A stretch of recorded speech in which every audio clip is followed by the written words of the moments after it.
I'm going to let Jeff take it from here. He's going to go ahead and present to you. Thanks. Thank you. Good afternoon, everyone. I'm Jeff Shumlin, and I'm one of the co-directors of Putney Student Travel.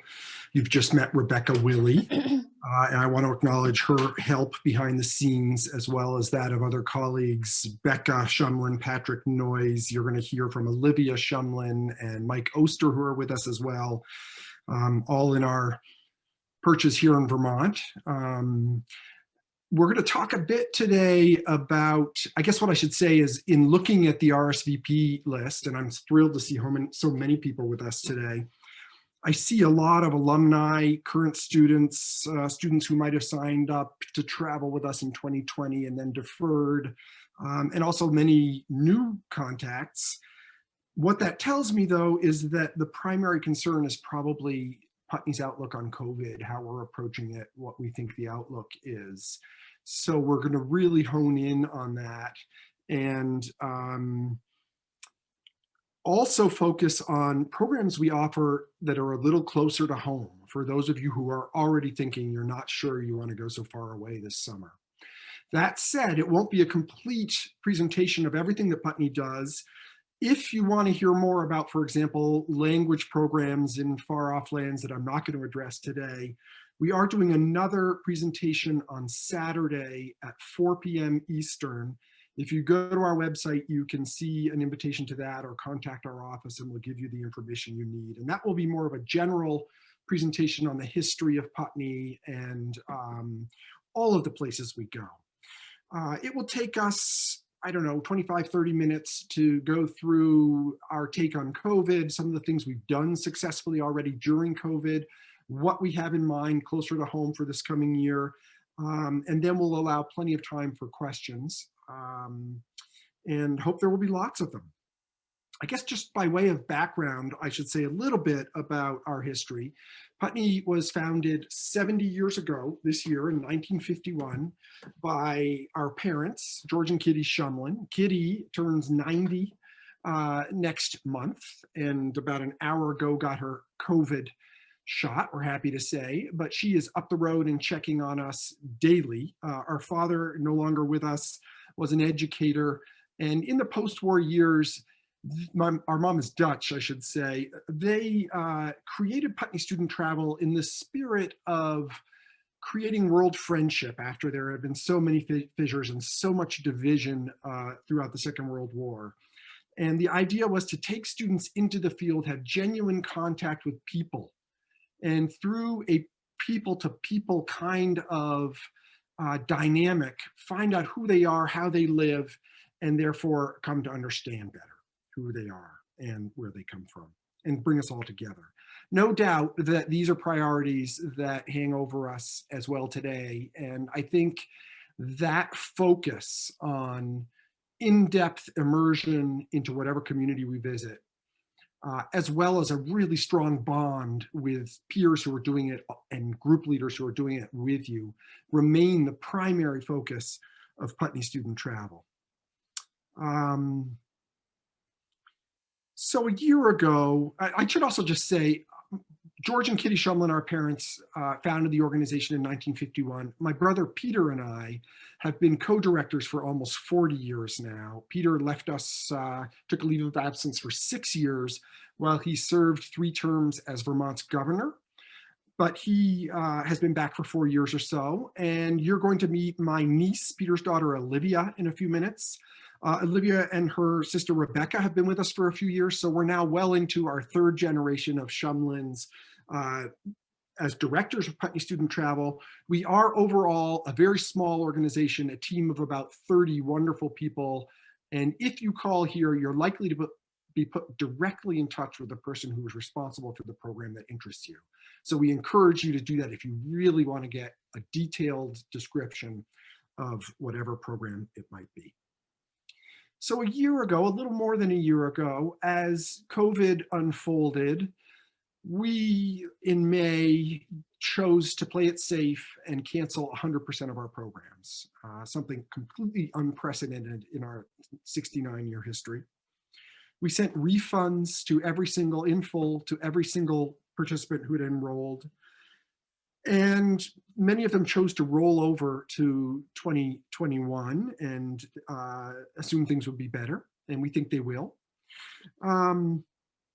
Following that, after a few months of people in their rooms conducting classes on their computers, we started getting calls from people saying, isn't there something you can do? We're really in a bad social dynamic here. Students are anxious. It's emotionally challenging. It's isolating. They really just need to interact with their peers.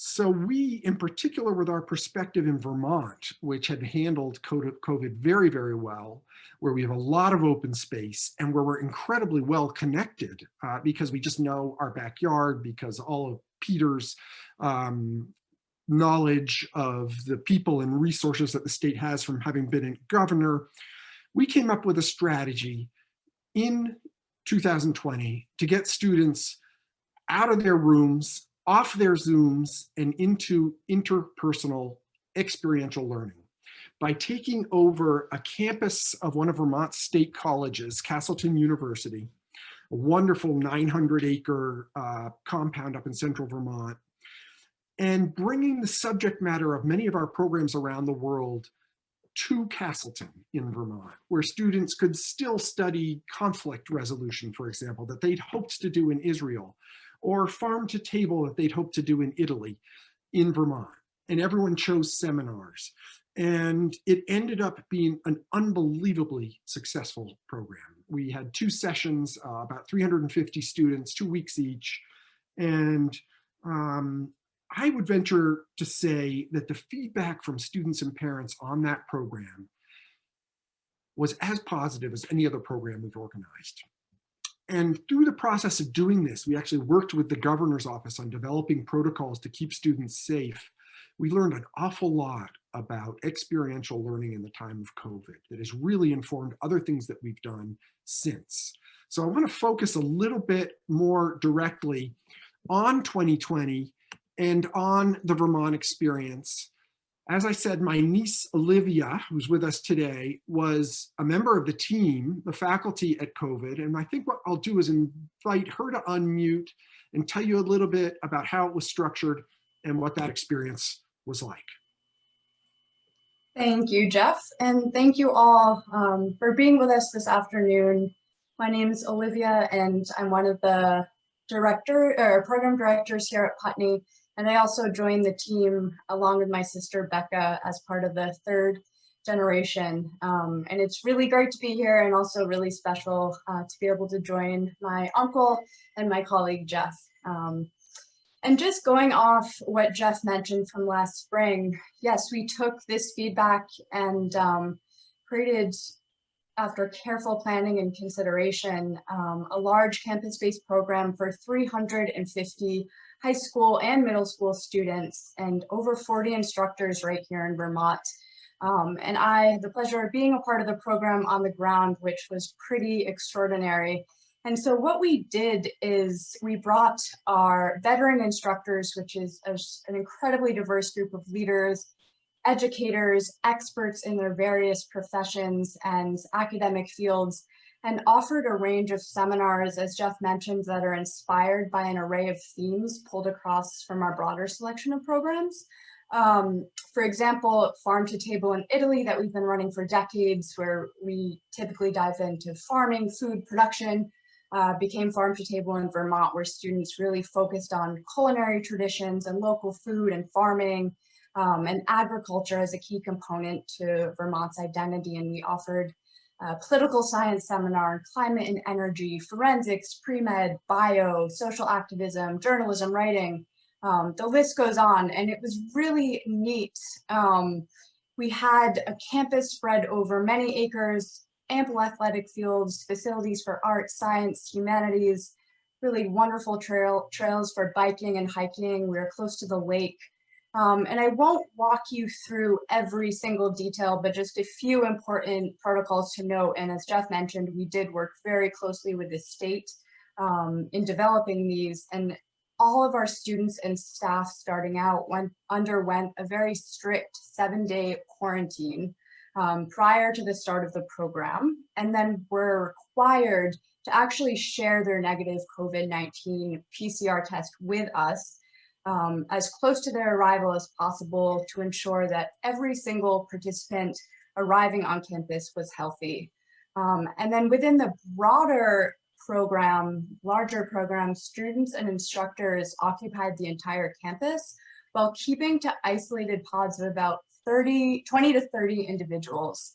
And so each pod was made up of about 2 to 3 seminars that really coexisted as their own family. And then within these respective pods, students were able to operate freely, and we were able to relax measures for social distancing and facial coverings. And since we had reign over the entire campus, we had dedicated residential classroom and dining space specific to each pod's use, which worked really well. And obviously masks and distancing were required when interacting with peers outside of their pod.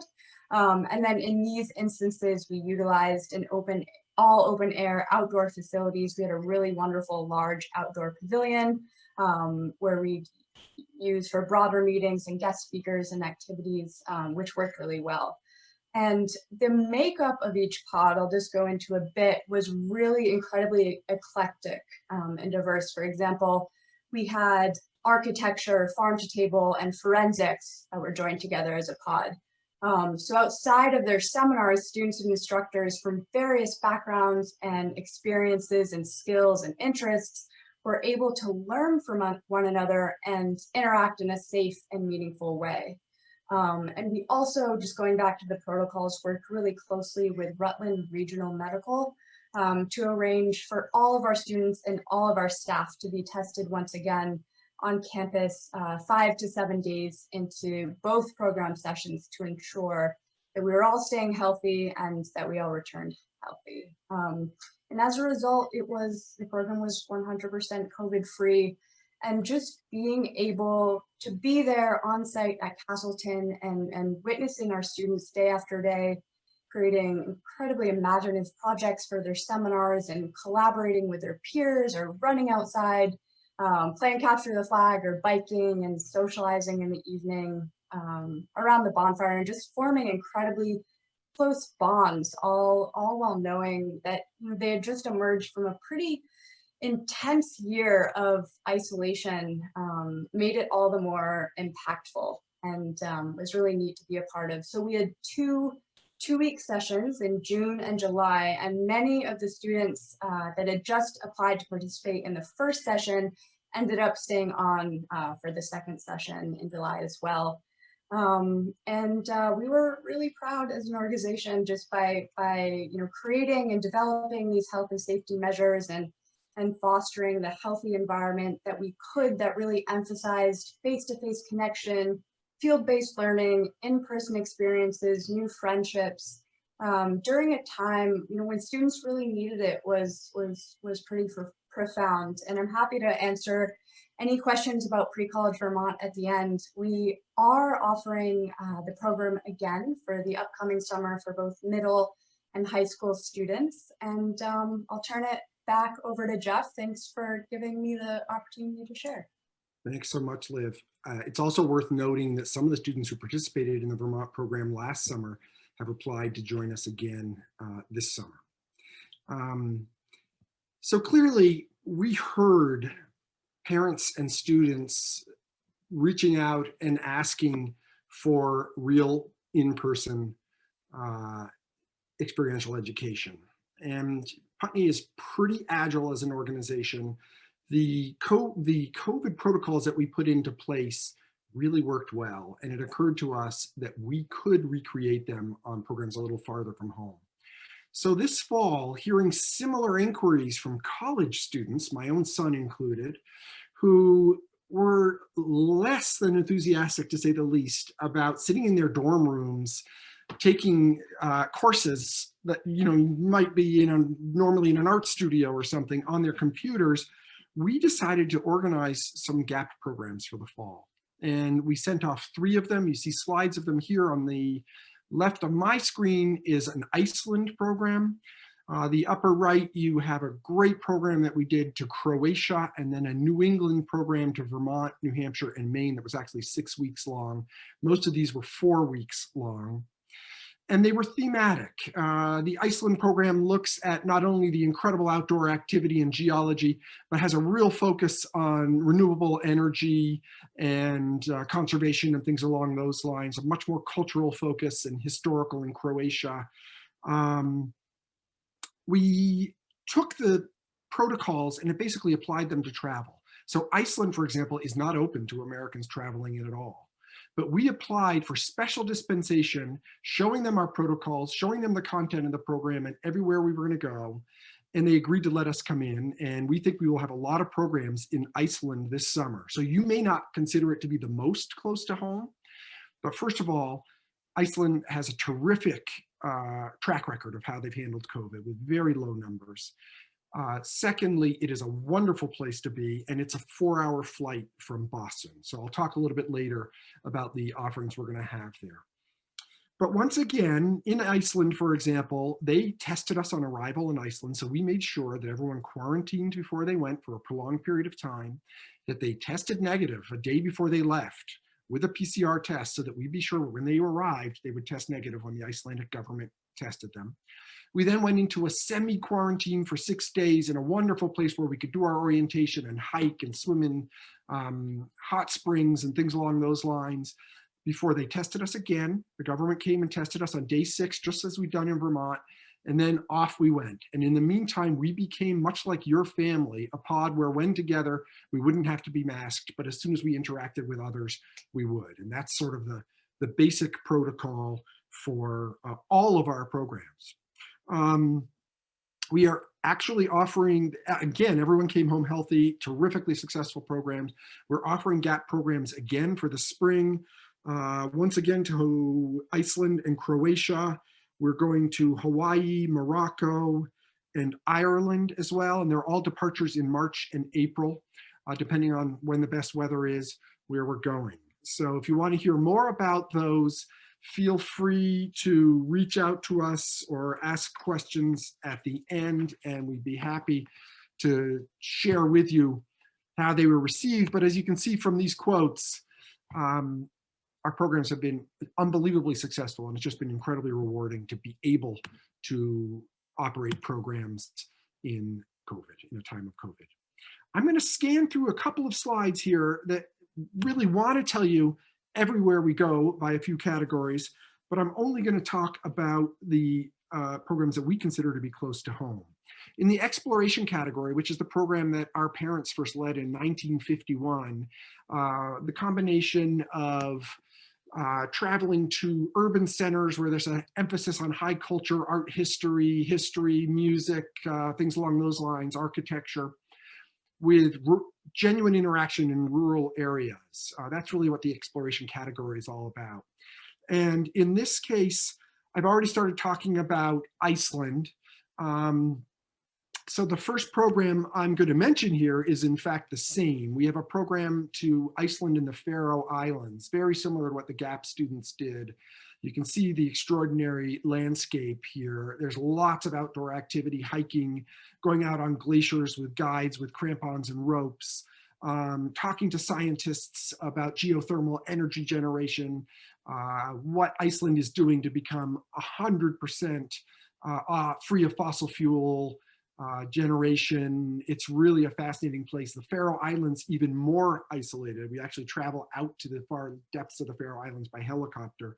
I do want to point out that that's for high school students. We also have a program for middle school students completing 7th and 8th grades in Iceland that remains just in Iceland and does a lot of the same kinds of things.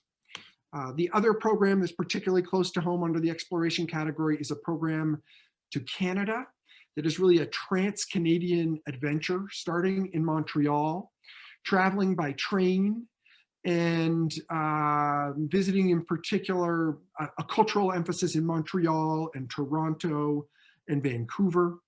but also getting out into the Rockies, in Jasper National Park in Alberta, lots of hiking, glacier walking, ice fishing. We travel by train with sleeping cars where everyone has a sleeping berth. It's a wonderful way to get across the coast. And then we finish up with a coastal experience along the Pacific coast above Vancouver.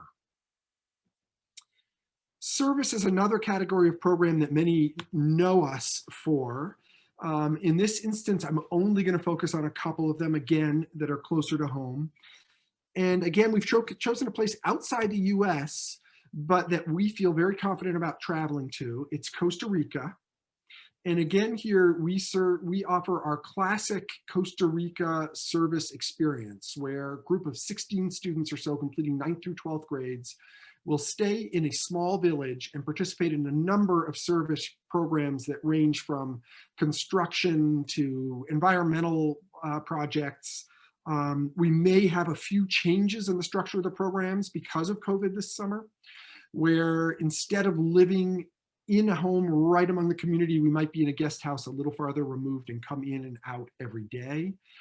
So there will be some adjustments, but the basic structure will be the same, where when together, we are a family unit and we don't have to practice social distancing, but when we're with others in the village, we do. And these programs also have a tremendous amount of travel to climb volcanoes and go kayaking and go into the rainforest and national parks and all that good thing. And again, I want to point out that we have a middle school age group for this program as well in Costa Rica, for students completing, in this case, 6th, 7th, and 8th grades. And we have a wonderful base up on the Northwest coast, sort of a campus for our middle school program. We fly directly into the Liberia airport, which is literally 20 minutes from our campus, and really makes it all of the travel a lot easier and a lot safer. The other one I want to mention quickly is in Hawaii, where we're on the Big Island, and our projects are largely focused on conservation and sustainability, working with groups that are controlling invasives, tree planting, education of tourists, turtle conservation, as you can see in this slide, things along those lines. The pre-college category, we jump into larger groups, and it's basically the model that Olivia just described from Vermont last summer. As she mentioned, we will be offering Vermont again in 2 age groups, 9th through 12th and 6th through 8th. And then we have pre-college programs where students come and take a seminar, much the structure that Olivia described, at UCLA in California. And I want to pay some special attention to our Harvard School of Public Health Youth Summits that we're running in collaboration with the Chen School of Public Health at Harvard, where Peter, my brother, is actually a professor focused on health. I think it's safe to say that the School of Public Health has identified climate change as the predominant health challenge of our generation. And as a result, they really want to help us take this quest to young people, as that's where the action in our future really lies. We have the collaboration of some terrifically qualified people. Some of you last night on NPR may have heard President Biden's new climate advisor, Gina McCarthy, who was the head of EPA in the Obama administration. She has also been a professor at the Sea Change Institute, focused on climate science and climate change at the School of Public Health, will be one of the people who interacts with our group this summer. The idea is to bring together a larger group of young people, not to debate the pros and cons or if climate change even exists. That's no longer a question mark. It's to bring together resources to help them develop sort of an agenda of advocacy and activism, to create a community of activists and to take a plan of action back to their own communities.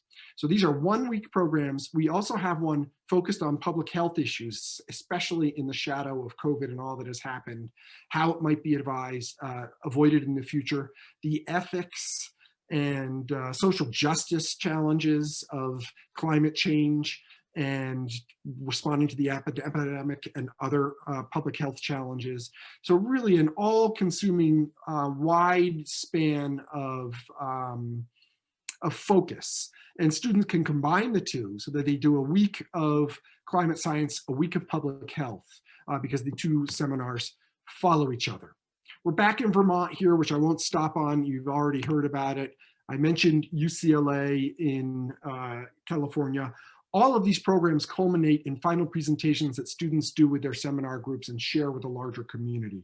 Really challenging, wonderful seminars. Doesn't feel a lot like traditional school, but motivated students who want to dive in depth into one subject or another. Let me see.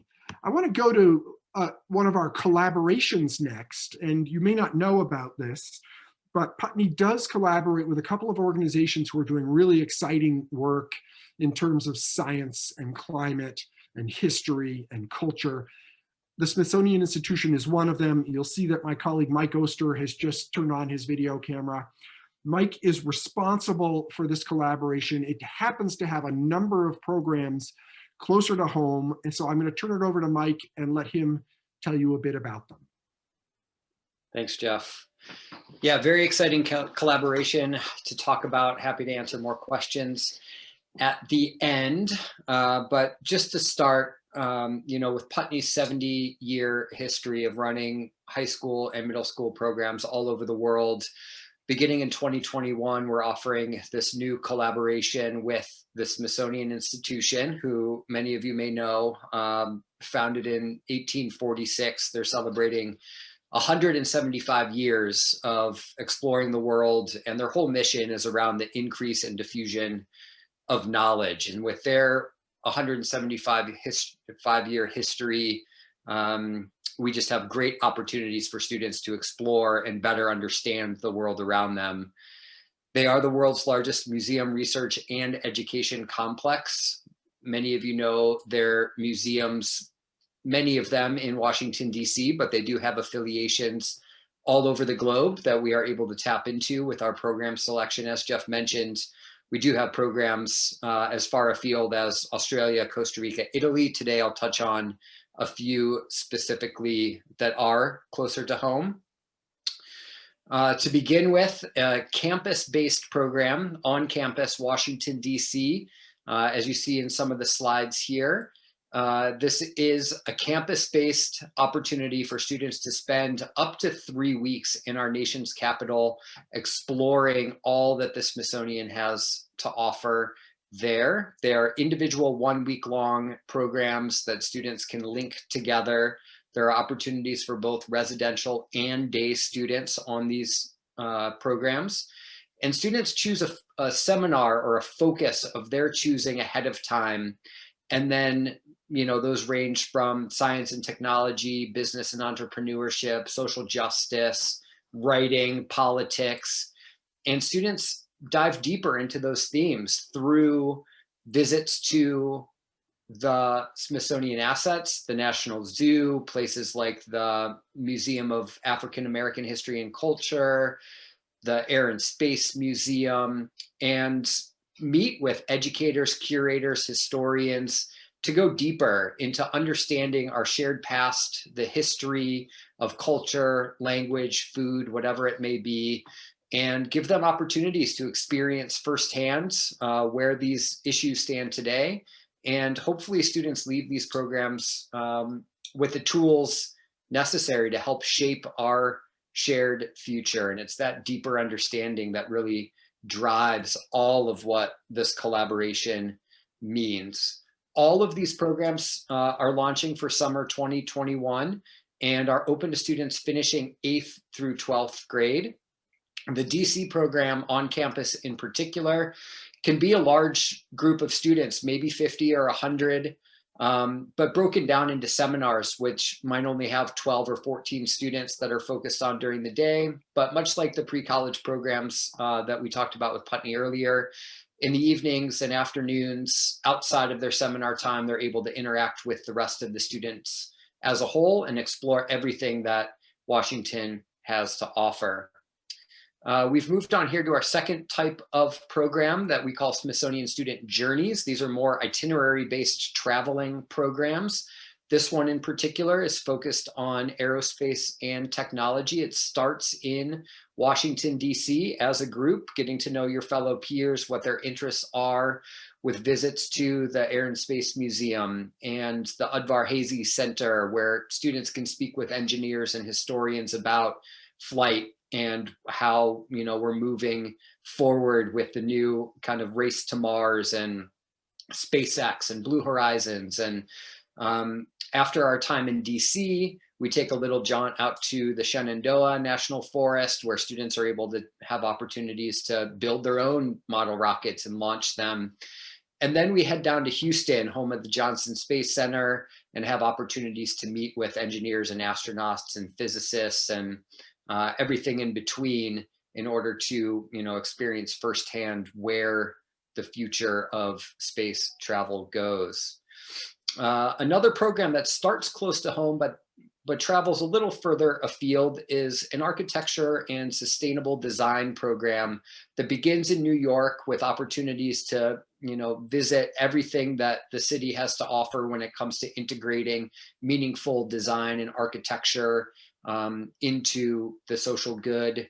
We visit the Smithsonian Cooper Hewitt Museum of Design while we're in New York. And then as a group, we travel together to Denmark and explore one of the most sustainable cities in the world. Their goal is to be carbon neutral by 2025. We visit Copenhagen, which is a huge energy production center that's also integrated into the community and has hiking trails and even a ski slope on the top of it. And we finish this trip with a little excursion to the home of Lego and have opportunities to meet with their designers, their construction.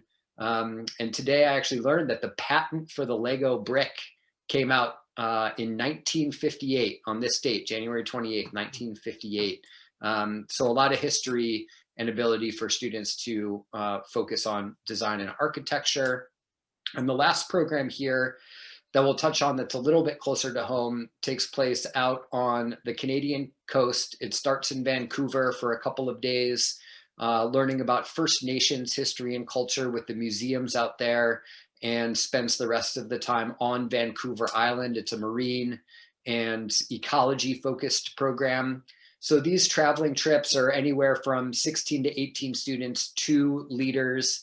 And this program in particular gives students an opportunity to learn about First Nations history and culture, but also how that relates to marine conservation and policy and salmon fisheries and opportunities to kayak and boat along the Pacific coast and look for resident orca whales and sea otters and bald eagles, and how the entire ecosystem thrives and how policy dictates the success in that area.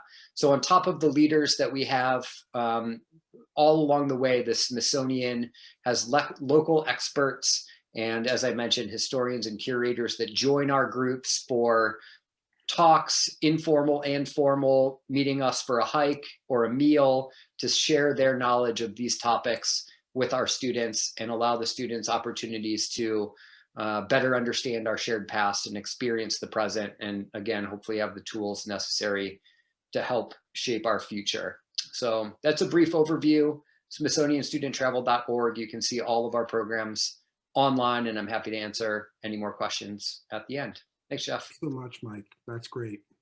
Obviously, we're excited about that. We have a long-standing collaboration with National Geographic that I want to mention as well, called National Geographic Student Expeditions. We're in our 14th year of collaboration with them. And some of them are also close to home, so I just want to mention them. In particular, we have a very popular program on the campus of MIT where students focus on science and robotics, and it's a really STEM-oriented undertaking, like what we've described at PreCollege Vermont and Mike talked about at Smithsonian in DC. All of these seminars culminate in presentations at the end, taking underwater robots that we've created and sending them down under Boston Harbor, things along those lines. We have some other National Geographic programs I don't have slides of that I want to mention in passing. There's one in Silicon Valley focused on entrepreneurship and technology. There is a photo program in Yellowstone. A lot of students come to these programs to study photography, and Nat Geo photographers and scientists join the programs. We have a community service program in Puerto Rico. So there are a number of things on the National Geographic side that are also a little closer to home. I'm going to just jump very quickly through a few of the themes that parents often ask about and see if I can sort of cut off some of the questions as I do. I do want to mention that outstanding leaders are really something that sets us apart. Our group leaders tend to be 30 years old. They are often returned Peace Corps volunteers, young professionals. They are graduate students, young college professors, people who really know the subject matter and geography where we're going, but who are young enough to inspire students, be great mentors, and a lot of fun. The programs are very structured. You know, if you think you want to go and wander the streets of Paris with a backpack on your own, Putney's probably not for you. We are going to do pretty much everything together as a group with our group leaders, and as a result, this very strong sense of community that develops that I think is probably the first thing you'll hear about as the highlight of a Putney program if you ask a Putney alum about what they remember most. In terms of safety, a few things I just want to rattle off quickly because often people ask about them.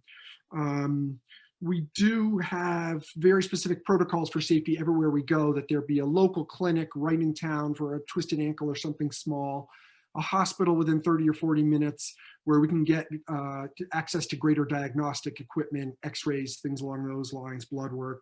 And everyone who leaves the country is enrolled in International SOS, the world's best medevac group, in case something really significant comes up. We have 24-hour-a-day communication here in Vermont, so parents and students can reach us. We can reach you. We always know where you're going to be. We can reach our group leaders.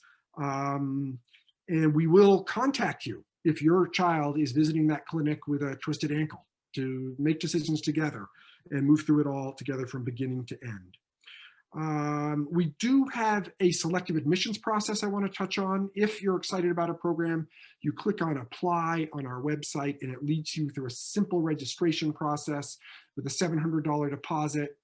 We then confirm that we're holding a space tentatively. Students are invited to a second phase of the admissions process where they put in a couple of emails of references at school, write a little essay, things along those lines, and it shouldn't take more than a week or 10 days to hear back from us. We have an unusual refund policy this year because of the uncertainty of the moment, which is that if you apply now, every penny is refundable through April 15. And the other thing I should say is that if we have to cancel a program, and we make very conservative decisions as we did last year, because of something like COVID, we refund tuitions to people. So there's no great risk in that incidence. We also sell a terrific trip cancellation policy, including a cancel for any reason benefit, where if you change your mind and get cold feet at the last minute, you can withdraw and get 75% of the tuition back from them, or 100% if it's something medical that comes up, or family emergency or something along those lines. I do want to mention that we offer scholarships for our programs, and it's important to mention now because the deadline for scholarship applications is February 15. So if you're interested in that, at the bottom of our homepage, you'll find a scholarship link that gives you the information on the application process for that. It's going to be fun. There's no doubt about it. Let's see. That's about all I have to share. Thank you for joining us. I think what I'll do is maybe turn it over to Rebecca and Becca and Patrick behind the scenes again and see if there are any questions or comments that haven't been addressed. Thank you for being with us. The only other thing I'd really re-emphasize is what Rebecca said in the beginning, which is if you have questions or want to hear more, call us, because we love talking to people and you're likely to talk to someone who really knows the program that interests you. So please do that. Thanks, Rebecca. Yeah, of course. So there aren't currently any questions here, but we still have several people that are hanging on with us till the end, and we encourage you to throw some questions in that Q&A button. All right. Is the Ireland writing program still open? The Ireland writing program is still open for sure. It's also a place we consider to be pretty close to home and pretty safe for this summer. We chose not to include it in this presentation, but it is a terrific writing program with an amazing visit to a very isolated island called Inishbofin, where we are staying among a fantastic family on a farm, and a professional writer joins them for a writing workshop that culminates in a big reading in Dublin at the end. So absolutely possible. You know, I'm going to be frank. We need some of these countries to open their airports to us before we can go there this summer. But we're feeling optimistic that that will happen. We are planning for the worst, that COVID is still very much in place this summer, and those are the protocols we will travel by. But we do need countries like Ireland and other places in Europe to open their borders, and we think it'll happen as the vaccine gets out there and testing protocols become more reliable. We know we're into Iceland, we know we're into Costa Rica, and we feel good about some of these other places. So go ahead and apply, and we're very optimistic that those programs will go. Almost all programs still have space. We have someone looking for trips in the US for middle schoolers. They're wondering what's available for them. So the middle school stable of programs in the US includes the Vermont program that Olivia talked about for 6th, 7th, and 8th graders. Mike's presentation on Smithsonian, all those programs are open to students completing 8th grade this year. And I think that's it strictly in the US. We do have the middle school Iceland program and the middle school Costa Rica program, which we consider to be very safe and easy places to travel this summer as well. If international trips are canceled, will we be adding more domestic opportunities for this summer? Absolutely. That's what we did last summer. The Vermont program was organized in May, and after it accommodated 350 students. We have some other experiences like that up our sleeve for the worst case scenario where we will have more domestic offerings. The first thing we do if we have to cancel a program is offer students a program that is not canceled. And you know, generally speaking, we accommodate most students in a safety net of other interesting things. We're hopeful that won't be the case this summer. Great. Are most someone's asking about a lot of our accommodations and if the students are usually in single rooms or double rooms, and how that looks on different programs. That really varies program to program. The pre-college programs like Vermont and UCLA and MIT and the Washington Smithsonian program tend to be doubles or suites with singles with 4 or 5. We are accommodating, we're getting ready to planning to have more space than we usually use for students in order to allow students a little extra private space around them this summer. It really varies group to group. Our service programs range from houses that we rent in small villages, just like where we can create a real family dynamic, just like you do, where only we are in the programs, to small chalets in the French Alps where we stay in dormitory style accommodations. But mostly it's small family run hotels in doubles, sometimes triples or quadruples. And students rotate roommates as they move through the program. So if you want to know specifically, call and ask us about the program that interests you, and we'll tell you about the housing. I'm going to assume because Rebecca has disappeared that we don't have further questions. Again, we're just so grateful to you all for joining us. Is there anything else to add, Rebecca? Nope, we're taking the last few questions and typing answers now. So I think that's it. We've taped this, we should mention. And if you'd like, we'll share a copy with you, and you can share it with your friends. We'll post it. And as I said, we'll be doing another presentation at 4 o'clock Eastern time on Saturday with a much more broad focus on all of Putney's programs, and feel free to join us there as well. Have a great afternoon, stay safe, and thank you so much for being with us.